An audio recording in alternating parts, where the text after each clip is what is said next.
دعوت خطاب دینے جا رہا ہوں کراچی سے لے کے خیبر تک، خیبر سے لے کے کشمیر تک آپ کے قائد، میرے قائد، تمام طلبہ کے قائد، ناظم اعلیٰ اسلامی جمعیت طلبہ پاکستان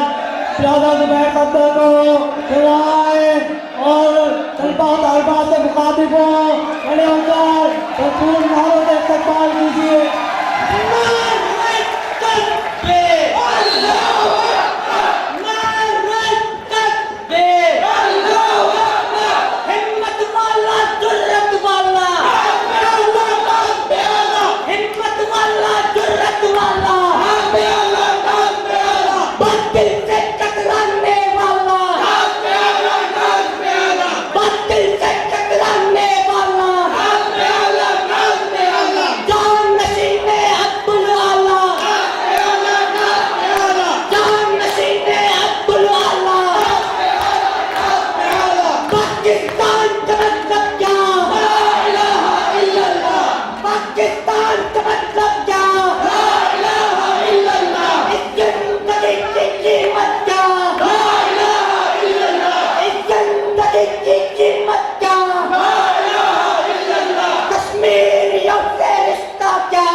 السلام علیکم ورحمۃ اللہ۔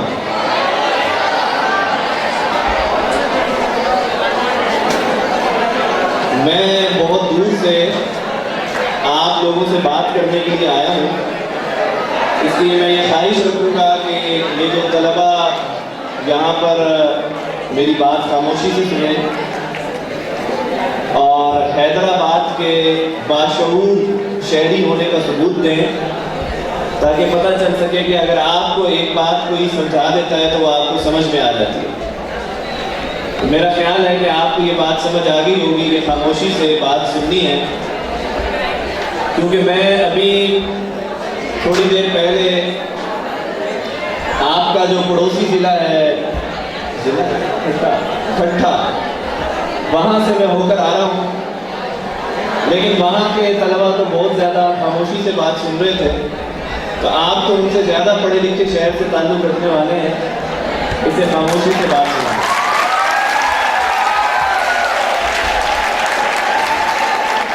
حضرات اور خواتین بھی یہاں موجود ہیں، وقت چونکہ کم ہے اور میرا خیال ہے کہ زیادہ انتظار تو یہاں پرائز ڈسٹریبیوشن کا ہے آپ تمام اسٹوڈنٹس کو۔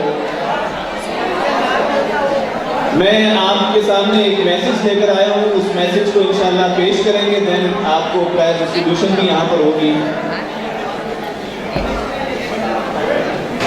آپ میں سے تمام لوگ یہ بات جانتے ہیں، قائد اعظم محمد علی جناح نے یہ فرمایا تھا کہ کسی بھی ملک اور قوم کی ترقی میں نوجوانوں کا سب سے زیادہ اہم کردار ہوتا ہے۔ آج کا نوجوان جتنا سنجیدہ ہوگا، آنے والا پاکستان اسی قسم کا ہوگا، اور آج کا نوجوان جتنا بے مقصد ہوگا، آنے والا مستقبل اسی طرح بے ہنگم اور بدتمیز ہوگا۔ ہمیں آج کے نوجوانوں کو راستہ دکھانا ہے اور اسی راستے کے نتیجے میں پاکستان کے مستقبل کا تعین کرنا ہے۔ لیکن پاکستان اس وقت 3 اہم مسائل سے گزر رہا ہے۔ ایک مسئلہ یہ ہے کہ پاکستان میں یکسانیت نہیں ہے، امیر اور غریب کا فرق موجود ہے، اور اس امیر اور غریب کے فرق کی وجہ سے آپ ہی میں سے بیٹھے ہوئے طلباء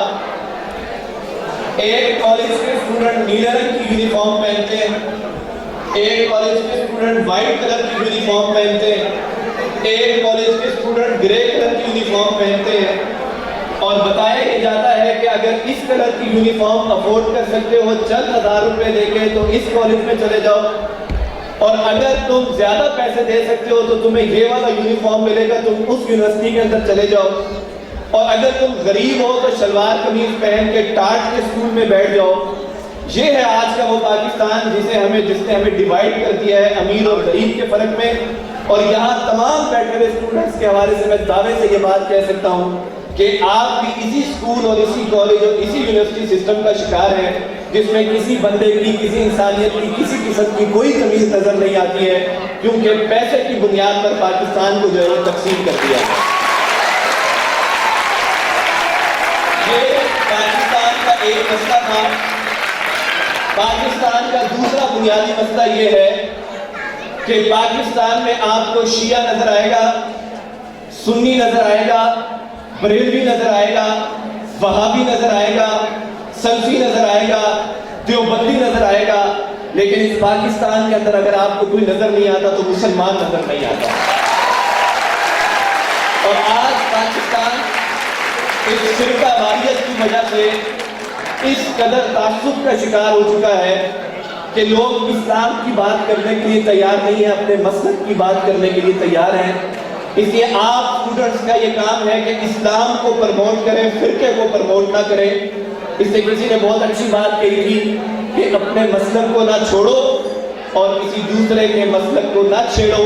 اس لیے جب تک ہم اسلام اور قرآن اور حدیث کے اوپر فوکس نہیں کریں گے تب تک ہم پاکستان سے فرقہ وارانہ نظام ختم نہیں کر سکتے۔ اسی طرح تیسرا بنیادی مسئلہ پاکستان کا یہ ہے کہ پاکستان میں سندھی نظر آئے گا، مہاجر نظر آئے گا، سرائکی نظر آئے گا، کشمیری نظر آئے گا، پنجابی نظر آئے گا، بلوچی نظر آئے گا، پختون نظر آئے گا۔ اس پاکستان میں اگر کوئی نظر نہیں آتا تو پاکستانی نظر نہیں آتا۔ یہ پاکستان کا تیسرا بنیادی مسئلہ ہے۔ اس کے اسٹوڈنٹس آپ کی یہ رسپانسبلٹی بنتی ہے، آپ نے پاکستان میں جا کے اپنی سروسز دینی ہے۔ آج سے 10 سال بعد آپ لوگ بڑے بڑے عہدوں پر انشاءاللہ فائز ہوں گے، لیکن اگر آپ پاکستان کے ایک ایجوکیشنل سسٹم، ایک ریلیجیس سسٹم یعنی اسلام اور ایک نیشنل سسٹم یعنی پاکستان، اگر آپ ان تین چیزوں کے حوالے سے ایمبیسڈر بن جائیں، آپ ایمبیسڈر ہیں حیدرآباد کے اندر، آپ نے پاکستانیت کو فروغ دینا ہے، آپ نے اسلام کو فروغ دینا ہے، اور آپ نے ایک نظام تعلیم کو فروغ دینا ہے۔ اگر آپ یہ انویسٹر کا کام کرنا شروع کر دیں، انشاءاللہ پاکستان کے تمام اسٹوڈنٹ جب یہ کام کریں گے تو پاکستان حقیقی معنوں میں اسلامی جمہوریہ پاکستان جو ہے بن جائے گا۔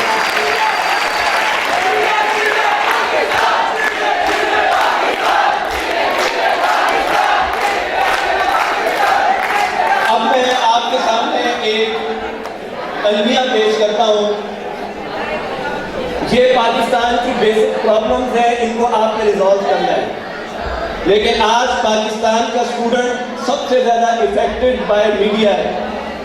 میڈیا جو ہے وہ ہمارے لوگوں کی ذہن سازی کر رہا ہے۔ رات کو 3، 4، 5، 6 اینکر پرسن کوئی کیپٹل ٹاک کے نام سے، کوئی ٹاک شو کے نام سے، کوئی فلاں فلاں کے نام سے بیٹھ جاتے ہیں اور اس کے بعد پوری قوم کی رہنمائی کرتے ہیں، اور صبح آپ لوگ ان کے تبصروں سے محفوظ ہو کر سارے مفسر بنے ہوتے ہیں، سارے تجزیہ نگار بنے ہوتے ہیں۔ 50-60 اینکر پرسنز نے اس پاکستان کو کنٹرول میں کر دیا ہے۔ آپ نے اپنی خود مشاہدے کی، آبزرویشن کی، مطالعے کی صلاحیت کو انکریز کرنا ہے تاکہ آپ جان سکیں کہ میڈیا ہمیں کس رخ پہ لے کے جا رہا ہے اور ہم نے اس ملک کو کس رخ کے اوپر لے کر کے جانا ہے۔ اسی طرح ایک مسئلہ اور کہ آج کا اسٹوڈنٹ جو میڈیا سے متاثر ہے، جہاں سیاسی طور پہ چند اینکر پرسنز نے ہمارے ذہنوں کے اوپر تالا لگایا ہوا ہے، وہاں پاکستان کی فلم انڈسٹری اور پاکستان کی ڈرامہ انڈسٹری مکمل طور پر فلاپ کر دی گئی ہے، اور آپ سب کو معلوم ہے کہ اس وقت پاکستان کے چینلز پہ آپ سب کا پسندیدہ ڈرامہ میرا سلطان کے نام سے چلایا جا رہا ہے۔ المیہ یہ ہے کہ میرا سلطان اور میرا سلطان کی جو حورم ہے وہ تو آپ کو کبھی نہیں ملے گی، لیکن اس پورے ڈرامے کی آڑ میں ترکی کا خلافت عثمانیہ کا وہ غلط کنسپٹ پیش کیا جا رہا ہے کہ جس کے نتیجے میں لوگوں کو یہ بات باور کروائی جا رہی ہے کہ یہ جو مسلمانوں کے خلیفہ ہوا کرتے تھے، یہ عورتوں کے دل دادا ہوتے تھے، اور اسی میں انہوں نے خلافتیں کی ہے، لہذا اسلام ایک فلاپ سسٹم ہے، خلافت ایک فلاپ سسٹم ہے۔ لیکن افسوس کے ساتھ یہ کہنا پڑتا ہے، ابھی پچھلے دنوں میاں محمد نواز شریف صاحب، نام سنا ہے آپ لوگوں نے؟ یہ پاکستان کے وزیر اعظم ہیں، یہ ترکی گئے، اور جب وہ ترکی گئے تو وہاں جا کے انہوں نے عبداللہ گل کو کہا کہ مسٹر عبداللہ گل، پاکستان اور ترکی کا بڑا گہرا رشتہ ہے۔ عبداللہ گل ترکی کا صدر تھا، اس نے کہا کہ زبردست، اس میں تو کوئی شک نہیں ہے کہ گہرا رشتہ ہے۔ وزیر اعظم صاحب کے ساتھ وزیر اطلاعات پرویز رشید صاحب کھڑے تھے، انہوں نے کہا عبداللہ گل صاحب، آپ کا جو میرا سلطان ہے وہ پاکستان میں بہت پسند کیا جاتا ہے، تاکہ داد مل جائے۔ عبداللہ گل نے کہا کہ میاں نواز شریف صاحب، میرا سلطان اور ترکی کے ڈرامے ترکی کا کلچر نہیں ہے، یہ ہم نے ترکی میں بھی بین لگایا ہوا ہے، آپ نے پاکستان میں ان کو کیسے کھولا؟ اس لیے اسٹوڈنٹس بات سمجھنے کی ہے کہ پہلے انڈیا کے سونی چینل کے ذریعے انڈیا کے ڈرامے گھروں میں دکھا کر عورتوں میں فساد کروایا جاتا تھا، اور اب ترکی کے بےہودہ ڈرامے دکھا کے اس قوم کو بے حیائی کی طرف جو ہے لے جاتا ہے۔ آپ آگے بڑھیں اور اس میڈیا کا مقابلہ کریں، اس کے نیوز چینلز کا بھی مقابلہ کریں، اس کے ڈراموں کا بھی مقابلہ کریں۔ تیسری چیز جو میں اب بات اینڈ کرنے کی طرف جا رہا ہوں، تیسرا مسئلہ میڈیا کا یہ ہے کہ میڈیا میں انفارمیشن ٹیکنالوجی کے نام سے انٹرنیٹ کی ایک بہت بڑی دنیا آ چکی ہے۔ ویسٹ اور ٹیکنالوجی ہولڈنگ کنٹریز اس پورے میڈیا کو اور اس پوری ٹیکنالوجی کو اس طرح انہوں نے کیپچر کیا ہوا ہے کہ ان کی یونیورسٹیز میں انٹرنیٹ کے ذریعے ریسرچ کا کام کیا جاتا ہے، اور پاکستان میں اس وقت 80 لاکھ 1 ملین فیس بک کے یوزرز ہیں اور 2 کروڑ انٹرنیٹ کے یوزرز ہیں۔ نیوز ویک نے پچھلے دنوں ایک سروے کروایا، اس سروے میں یہ تھا کہ پاکستانیوں کے انٹرنیٹ یوزیج کے اوپر بات کی جائے تاکہ پتہ چلے کہ ہمارے یہ جو خوبصورت قسم کے نوجوان ہیں یہ انٹرنیٹ میں کیا استعمال کرتے ہیں۔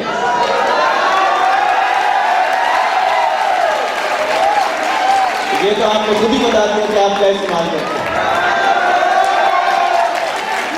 نیوز ویک نے سروے کروایا کہ پاکستان میں پہلے نمبر پہ جو چیز ہے وہ تو میں نہیں بتاتا، دوسرے نمبر پر اس ملک میں سب سے زیادہ فیس بک استعمال کی جاتی ہے۔ ابھی سروے پورا سن لیں، 80% لوگوں نے یہ بتایا کہ ہم فیس بک استعمال کرتے ہیں، اپنی تصویر کھنچواتے ہیں،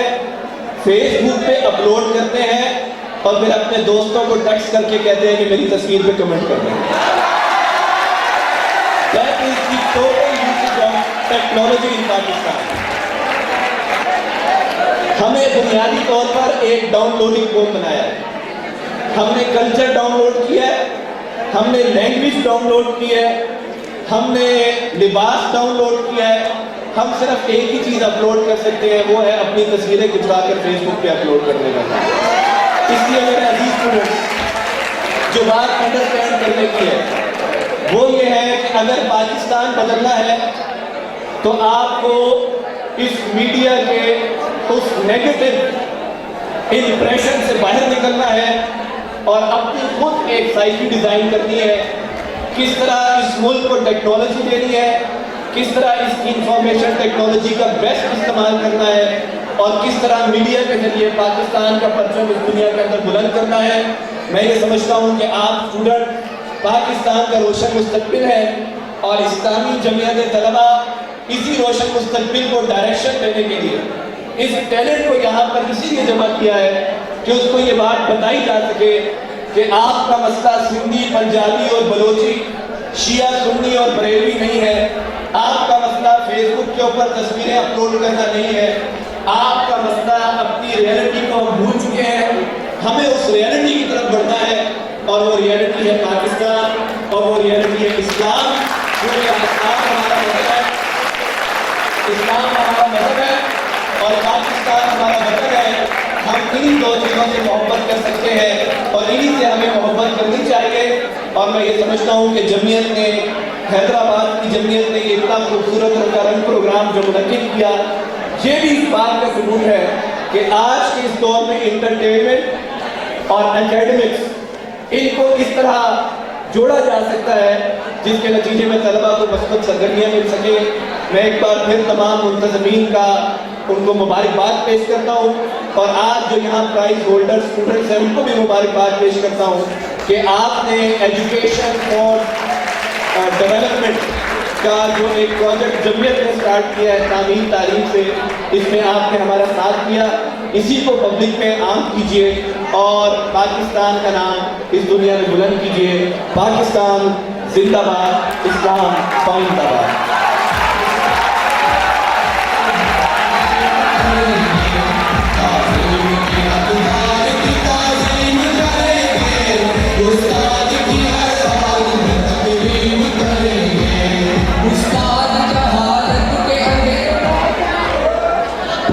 تعمیر پاکستان اسٹوڈنٹ میگا فیسٹیول میں ایس سیکشن تھانہ نبیل احمد سیال صاحب، ایس سیکشن صاحب کو ہم دل کی گہرائیوں سے خوش آمدید کہتے ہیں۔